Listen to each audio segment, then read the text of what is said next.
मनोज जरांगे पाटील यांच्या उपोषणाचा दुसरा दिवस आहे। माझ्या काही अंतरावर जर पाहिला गेलं तर मनोज जरांगे पाटील हे उपोषण करतायत आणि बाकी माझ्या आजूबाजूला जर पाहिला गेले तर हे सगळे लोक जे आहेत ते या सामूहिक उपोषणामध्ये सहभागी झालेत। बऱ्याच लोकांना जे आहे म्हणजे उपोषणकर्त्यांना जे आहे ते बीपी शुगरचा देखील आजार असल्याचं आरोग्य विभाग यांच्या कर्मचाऱ्यांनी म्हटलंय। मात्र या उपोषणामध्ये देखील महिला पण सहभागी झालेत। मात्र महिलांना मनोज जरांगे पाटील यांनी जे आहे ते उपोषण करू दिलं नाहीये। आज उपोषणाचा दुसरा दिवस आहे, कसं पाहताय याकडे?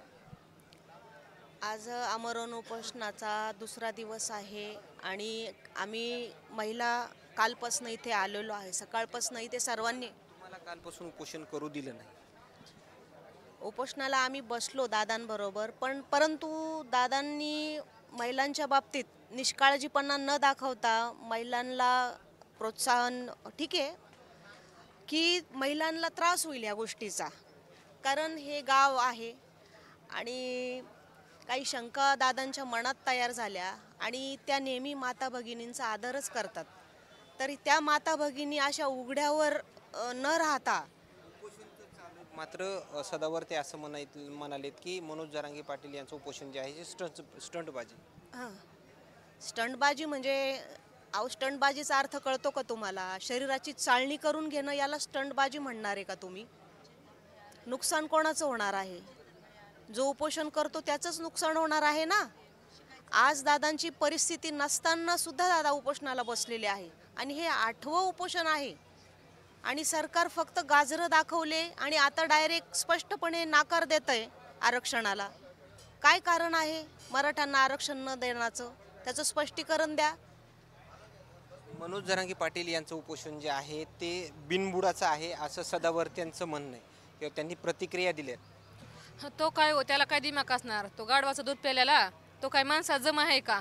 अरे म्हणावं, तू घरात बसून तशी भाषा बोलू नको, रणरागिणीच्या ग्रुपमध्ये ये, नाही तुला चप्पल नजर हाणलं ना दादा समोर तर आम्ही मराठ्याच्या वाघिणी नाहोत। तू ये म्हणावं, तुझ्यात जर बुडात दम असेल ना, तू म्हणतो ना बिनबुडाचं ही आरक्षण दादा बसल्यात, तर तू ये म्हणावं, तुझ्या बुडात दम असेल ना तर तू ये, तुला आम्ही दाखवून देऊ बुडाचं आहे का बिनबुडाचं आहे। सदावर ते असंविधानिक उपोषण जे आहे त्यांचं ते चालू आहे असं देखील म्हणतात। संविधानिक आणि असंविधानिक हे ठरवणारे कोण? पहिली गोष्ट म्हणजे वकिली पॉईंट 4 शिकले म्हणजे काय सगळं संविधान ह्याच्यात कोळून पेलेत का? मराठीचे वकील जज असतीलच ना आमच्यासोबत काही का? सगळंच त्यांच्याकडे दिले संविधान आम्ही पण संविधानाची खूप म्हणजे पूजा करतोय आम्ही पण। जे उपोषणकर्ते आहेत त्यांना बीपी शुगर जे आहे ते आहे असं आरोग्य विभागाचं म्हणणं आहे। त्यांनी काय काळजी घ्यावी, उपोषण करावं की न करावं एक महिला म्हणून? काय नाही, काळजी तर नक्कीच घ्यावी, पण आम्ही काळजी स्वतःची घेत घेत आमच्या कुटुंबाची राखरांगोळी व्हायला लागली। उद्या मुलांचं सुद्धा आमचं भवितव्य धोक्यात चाललंय। त्याच्यासाठी आमची बीपी शुगर आम्ही याची काही काळजी स्वतःची करणार नाहीत। आम्हाला मराठ्याला आरक्षण पाहिजे, त्याच्यासाठी आम्ही प्राणाची आहुती देणार आहोत। धन्यवाद। या ठिकाणी पाहिलं गेलं तर माझ्या काही अंतरावर जे आहे ते आरोग्य विभागाचे अधिकारी जे आहेत ते पूर्ण उपोषणामध्ये सामूहिक उपोषणामध्ये सहभागी झालेले जे काही उपोषणकर्ते आहेत त्यांच्या तपासण्या करतायत। आणखीन इकडं बरेच तरुण पण या ठिकाणी उपोषणामध्ये सामूहिक उपोषणामध्ये सहभागी झालेत, त्यांच्यासोबत देखील चर्चा करण्याचा प्रयत्न करतो। दादा, उपोषणाचा दुसरा दिवस आहे, तरुण आहात, मात्र काही त्रास वगैरे झाला? त्रास तर बघा, आता एकतर माणसाला सवय नसते, अचानक उपोषण करायचं म्हणल्यानंतर जो माणसाचा टाईम हुकला तरी, एक टाईम जरी हुकला तरी माणसाच्या पोटात कावळे वाढायला लागतात। आता दुसरा दिवस आहे, आम्ही कालपासून जी बसलो तर आम्ही पाण्याचा थेंबसुद्धा घेतलेला नाही, अन्नाचा कणही घेतलेला नाही।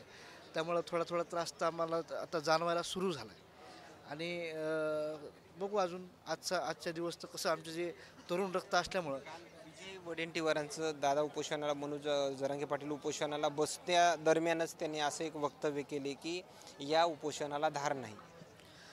सर, तर विजय वडेट्टीवार म्हणजे त्याची एवढी मोठी उंची नाही आहे। जो जरांगे पाटलांच्या शब्दाला धार नाही बोलतो तो स्वतः म्हणजे तो काय आहे सध्या? त्या विजय वडेट्टीवार त्याची लायकी बी नाही, पात्रता नाही आहे जरांगे पाटलाबद्दल अशा शब्द वापरायची। अरे, जरांगे पाटलाच्या शब्दाला इतकी धार आहे की एक शब्द जर टाकला त्यांनी, अखंड महाराष्ट्र असा खोळून निघतोय, पाण्याच्या लाटासारखा वाद निघतोय। हे जिवंत आणि ज्वलंत उदाहरण अखंड महाराष्ट्राने पाहिलं आणि ते विजय वडेट्टीवार काय करतोय? तो स्वतःच्या विधानसभेचा आमदारसुद्धा म्हणजे ते काय आहे, तो कोण आहे तो, म्हणजे त्याची पात्रता नाही आहे त्याच्याबद्दल बोलण्यासुद्धा त्याची एवढी मोठी कुवत नाही आहे पाटलाच्या. सदावर्तेंचं एक स्टेटमेंट काल आलंय, त्यांच्या प्रतिक्रिया आल्या ते म्हणतात की मनोज जरांगे पाटील यांचं जे उपोषण आहे ती स्टंटबाजी आहे. स्टंटबाजी त्यालाच माहीत असते, त्याला ती सवय आहे ना स्टंटबाजी करायची. स्वतःची पत्नी सोबत घेऊन लोकांना दाखवायचा त्यांचा ते धंदा आहे. आमचा ते तसं नाही आहे. पाटील ते काम करत नाहीत. पाटील सर्वसाधारण माणसाला न्याय देण्यासाठी बसलेले आहेत. सदावर्तेसारखं नाही आहेत रस्त्यावरती फिरण्यासाठी करण्याला, लोकांना विरोध करण्यासाठी नाही केलं त्यांनी. संविधानिक हे उपोषण आहे असं देखील म्हणतात. असंवैधानिक कसं राहील? संविधानाला धरूनच उपोषण राहतं. आणि सदावर्तेचा तुम्ही विषय काढला होता, सदावर्तेचा त्याची पाटलाच्या नकाची सुद्धा सर नाही आहे त्याला. मनोज जरांगे पाटील यांचे जे काही आंदोलन आहेत ते बिनबुडाचे आहेत असं देखील. बिनबुडाचा कसं राहील? आजपर्यंत जे तुम्ही मेळावे बघितले, सगळं बघितलं, त्याच्यात किती लोक होती? बिनबुडाचं जर राहिलं असतं तर लोक आले असते का? जे काही कार्यकाळ गेला ज्यावेळेस मुख्यमंत्री एकनाथजी शिंदे होते त्यांच्या कार्यकाळात जे काही उपोषणं झाले, आंदोलनं झाले, त्या आंदोलनाच्या माध्यमातून कशा पद्धतीनं या उपोषणाला यश मिळालं? नाही सांगता येत.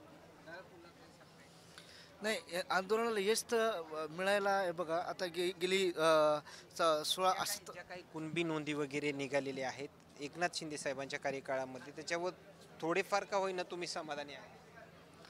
समाधानित आहेत ना. जवळजवळ 2-2.5 लाख लोकांना आज आपल्या समाधानी उजूक पण झाले नाहीत. समाधानी कधी होणार? जोपर्यंत पूर्ण मराठवाडा, आपलं महाराष्ट्र, पूर्ण मराठा समाजाला कुणबी प्रमाणपत्र भेटतात तोपर्यंत समाधानी होणार नाही. पाहिलं गेलं तर या सामूहिक उपोषणादरम्यान सहभागी झालेले जे काही उपोषणकर्ते आहेत यांनी दिलेल्या प्रतिक्रिया, महिलांना दिलेल्या प्रतिक्रिया मात्र काय सांगून जातात हे नक्कीच समजलं असेल. मात्र या सामूहिक उपोषणादरम्यान आणखीन काही अपडेट्स मिळतील का हे देखील पाहणं तेवढंच महत्त्वाचं ठरणार आहे. आज मनोज जरांगे पाटील नेमकं काय बोलणार याकडं मात्र आता सर्वांचंच लक्ष लागलं गेलं आहे. कॅमेरामॅन सो सूर्य दुजमिडिया, अंतरवाली, सराटी.